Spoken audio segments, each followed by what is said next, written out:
नमस्कार दोस्तों, स्वागत है आप सभी का हमारे यूट्यूब चैनल स्पायर एजुकेशन में। दोस्तों, उत्तर प्रदेश पावर कॉरपोरेशन की एक वैकेंसी आई हुई है जो असिस्टेंट अकाउंटेंट की वैकेंसी है और यह जो ग्रुप सी के पोस्ट की वैकेंसी है, काफ़ी अच्छी वैकेंसी है। इसके बारे में आज हम लोग डिटेल से देखेंगे। इसका सिलेबस, इसका सिलेक्शन प्रोसेस, इसके फीस, सब चीज़ों के बारे में आज हम लोग डिटेल से इस वीडियो में देखेंगे। तो इस वीडियो को पूरा देखें, अंत तक देखें और अगर उसके बाद कोई डाउट होता है तो आप मुझे कमेंट में ज़रूर पूछिए, मैं उसे भी सॉल्व करने का पूरा प्रयास करूँगा। तो चलिए वीडियो को आगे बढ़ाते हैं। तो सबसे पहले देखते हैं कि इसमें कितनी पोस्ट है। तो आप देख लीजिए, पोस्ट का नाम है असिस्टेंट अकाउंटेंट, सहायक लेखाकार।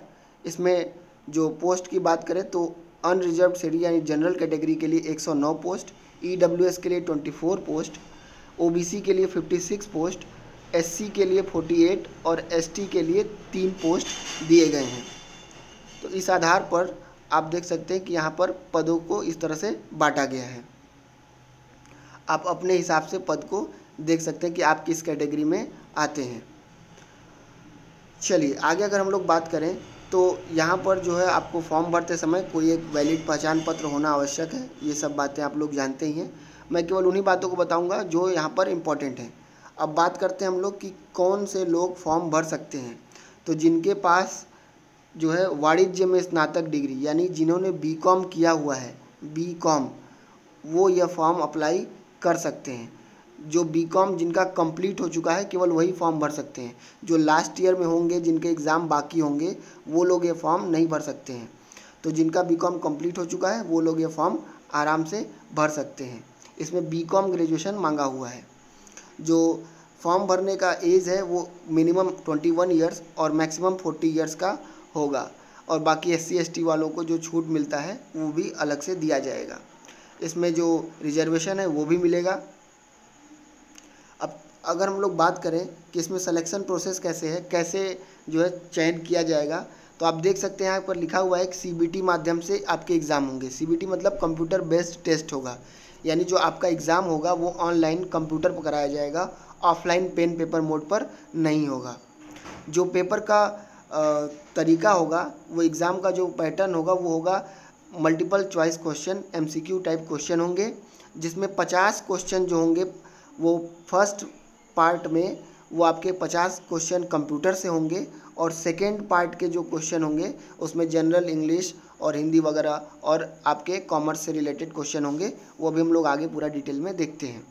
तो यहाँ पर जो एग्ज़ाम है उसको 2 पार्ट में बांटा गया है, पहला पार्ट और दूसरा पार्ट।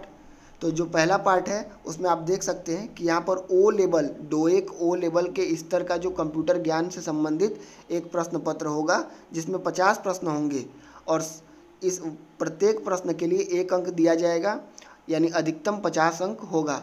प्रत्येक गलत उत्तर के लिए 1/4 अंक अतिरिक्त कटौती की जाएगी, यानी यहाँ पर निगेटिव मार्किंग भी है और निगेटिव मार्किंग जो है वो 0.25 या 1/4 है। ठीक, यानी अगर आप 4 क्वेश्चन गलत करते हैं तो एक सही क्वेश्चन आपका कट दिया जाएगा। इसके बाद अगर हम लोग बात करें कि कंप्यूटर ज्ञान का जो पेपर है, यानी जो फर्स्ट पेपर होगा, उस पेपर में कम से कम आपको 50% क्वेश्चन मतलब 50% क्वेश्चन जो है आपके वो सही होने चाहिए। कम से कम 50% अंक आपको लाना कंपलसरी है। अगर आप 50% मार्क्स नहीं ला पाते हैं तो आपका जो पेपर सेकेंड होगा वह कॉपी नहीं चेक की जाएगी। यानी अगर आपका फर्स्ट पार्ट में अगर आप 50% से कम नंबर आता है तो सेकेंड पार्ट आपका चेक ही नहीं किया जाएगा। तो इसलिए कंप्यूटर वाले पार्ट में कम से कम आपको 50% मार्क्स लाना कंपलसरी है। चलिए अगर हम लोग बात करते हैं सेकेंड पार्ट में जो आपका सिलेबस है वो किस तरीके से होगा, तो आप यहाँ पर देख सकते हैं कि सबसे पहला जो जनरल इंग्लिश, जनरल हिंदी के क्वेश्चन होंगे, अर्थमेटिक के क्वेश्चन होंगे, अकाउंटेंसी, ऑडिटिंग, इनकम टैक्स, इन सब चीज़ों के क्वेश्चन होंगे। अब बात करते हैं थोड़ा डिटेल में अकाउंटेंसी की सिलेबस। तो आप देख सकते हैं कि यहाँ पर जो है trading PL account, balance sheet और जो है bill of exchange, same balancing ledger, selection balancing और depreciation, reserve, income expenditure, capital, revenue, branch, departmental, double entry system, bank reconciliation, rectification of errors, balance sheet and formats. इसके अलावा आप देख सकते हैं कि object of audit, vouching and verification, rights duties and liabilities of auditors, income tax, provision relating to TDS, income tax department. यानी आप ये कह सकते हैं कि जो आपका 11th 12th और ग्रेजुएशन, यानी 11th से लेकर ग्रेजुएशन तक का जो सिलेबस है लगभग वो पूरा अकाउंटिंग का पोर्शन पूछा जाएगा। इसके साथ साथ आप देखेंगे कि आपका इनकम टैक्स का जो पार्ट है वह भी आपसे पूछा जाएगा। तो यह सब चीज़ें आपको पढ़ना है, ऑडिटिंग वगैरह भी पढ़ना है। तो अगर आप इन सब चीज़ों की अच्छी तैयारी कर रहे हैं या आप कर सकते हैं तो इस फॉर्म को ज़रूर फिल कीजिएगा। अब जो सेकेंड पार्ट है उसमें आपको देख सकते हैं कि टोटल 150 मार्क्स के क्वेश्चन होंगे और यहाँ पर 150 क्वेश्चन पूछा जाएगा। एक नंबर का एक क्वेश्चन होगा। यहाँ पर भी जो निगेटिव मार्किंग है वो 1/4 की जाएगी, ठीक। और जो फर्स्ट पेपर है उसमें जो भी आपको मार्क्स मिलेगा वह मेरिट के लिए नहीं जोड़ा जाएगा, यानी जो आपकी मार्किंग होगी, जो मेरिट बनेगा वो केवल पेपर सेकंड से बनेगा। लेकिन पेपर फर्स्ट अगर क्वालिफाई नहीं होता है तो पेपर सेकंड चेक ही नहीं किया जाएगा। इसलिए दोनों पेपर बहुत कंपलसरी और बहुत इम्पॉर्टेंट हो जाता है। बात करें कि आपका सेंटर कहाँ पड़ेगा, तो यह संभवतः लखनऊ, मेरठ, आगरा, वाराणसी, इन्हीं सब शहरों में पड़ेगा। यह कुछ चेंज भी हो सकता है अकॉर्डिंग टू कितना आपका जो है वैकेंसीज, कितने लोगों ने वैकेंसी को फिल किया है। चलिए आगे हम लोग थोड़ा देखते हैं। अगर तो इसमें अगर हम लोग बात करें कि टोटल आपका जो एग्ज़ामिनेशन फ़ीस है, यानी जब आप फॉर्म भरते हैं तो आपको कितना पैसा देना पड़ेगा, तो यहाँ पर जो अनुसूचित जाति और जनजाति यानी SC ST के लिए 826 रुपये, जनरल और OBC कैटेगरी और EWS के लिए 1180 रुपये, और जो PH कैटेगरी के लोग हैं उनको 12 रुपये का फॉर्म जो है उनका फ़ीस लगेगा। तो यह आप जो है ऑनलाइन फॉर्म भरेंगे और ऑनलाइन पेमेंट करेंगे। तो यह कुछ इस तरह से जो है यहाँ पर दिया गया है। और जब आपकी मार्किंग की जाएगी तो उसमें नॉर्मलाइजेशन की प्रक्रिया अपनाई जाएगी। नॉर्मलाइजेशन के लिए यहाँ पर फॉर्मूला दिया हुआ है, आप देख सकते हैं।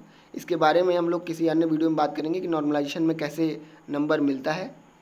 फ़िलहाल आप देख सकते हैं कि जो आपका वैकेंसी है इसका ऑनलाइन फॉर्म भरने का डेट 8 अक्टूबर से शुरू होगा और 28 अक्टूबर तक आपका फॉर्म भरा जाएगा।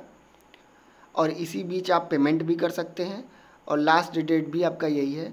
जो ऑनलाइन एग्ज़ाम है वो दिसंबर 2021 के प्रथम सप्ताह यानी दिसंबर के फर्स्ट वीक में ऑनलाइन एग्ज़ाम इसके होने की संभावना पूरी बताई गई है। तो 8 तारीख से आपका 8 अक्टूबर से फॉर्म शुरू होगा और 28/10 तक आपका फॉर्म भरा जाएगा। तो यह एक जो है आपके लिए नोटिफिकेशन वीडियो था जिसमें मैंने UPPCL अकाउंटेंट, असिस्टेंट अकाउंटेंट के पोस्ट के बारे में सभी डिटेल्स देने का पूरा प्रयास किया है। इसके बाद भी अगर आपको कोई चीज़ जानना हो तो आप मुझे कमेंट में ज़रूर पूछें और इस वीडियो को दोस्तों को भी शेयर करें ताकि इस नोटिफिकेशन के बारे में उन्हें भी जानकारी मिले। और आप हमारे चैनल पर नए हैं तो चैनल को सब्सक्राइब जरूर कर लें। वीडियो पसंद आया हो तो वीडियो को लाइक कीजिएगा। तो फिर मिलते हैं अगले वीडियो में, तब तक के लिए जय हिंद।